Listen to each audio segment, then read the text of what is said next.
Hello everyone.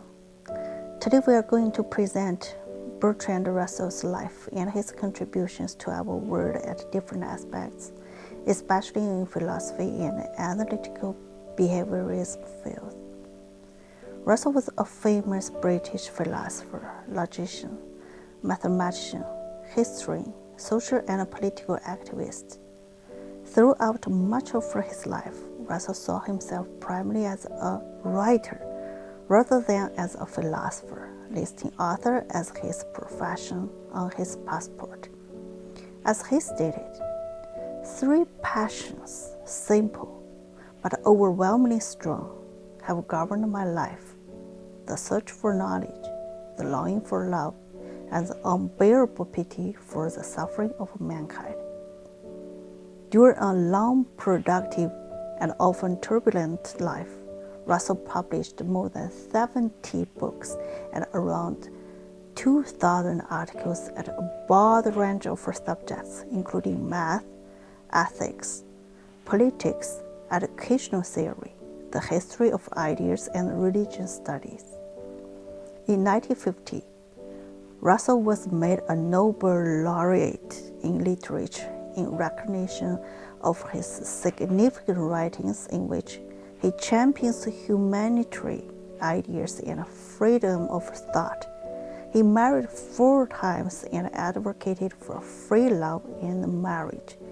As a social and political activist, Russell fought against war and nuclear weapons in the First and the Second World War. For Russell's contribution to the world, we are mainly talking about his mathematical logic and analytic philosophy. Russell used the mathematical logic to clarify issues in the foundations of mathematics and philosophy.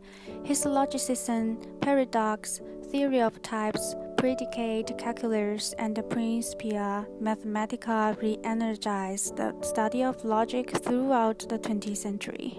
As one of the founders of analytic philosophy, Russell believed only mathematics and mathematical logic instead of ordinary language can describe physics.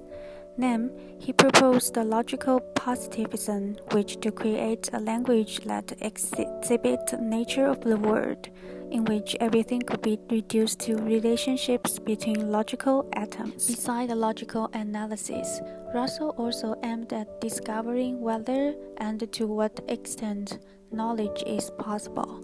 Metaphysically, he developed his famous theory of logical atomism. That is, the world consists of the complex of logical atoms, their properties, and their relations. On contrary to materialism and dualism, he noted that the world consists of just one type of substance, which is neutral, neither exclusively mental nor exclusively physical. It could be introspected, perceived, or understood via scientific investigation of causal relations. This theory is known as neutral monism. Russell's analytic philosophy provided theoretical foundations for the analytical behaviorism, as well as Watson and Skinner's works. Russell's elementary practice became hallmarks of some aspect of behavior approach to education till now, such as a preference for the liberal use of contingent social praise to reinforce accomplishments, the sensible use of time out, and the avoidance or limiting of punishment. To sum up Russell's life and his contributions, we quote famous comments from Oxford philosopher A.J. Ayer. He said, "The popular conception of a philosopher as one who combines universal learning with the direction of human conduct was more nearly satisfied by Bertrand Russell than by any other philosopher of our time." Okay, that's all for today. Thank you for watching.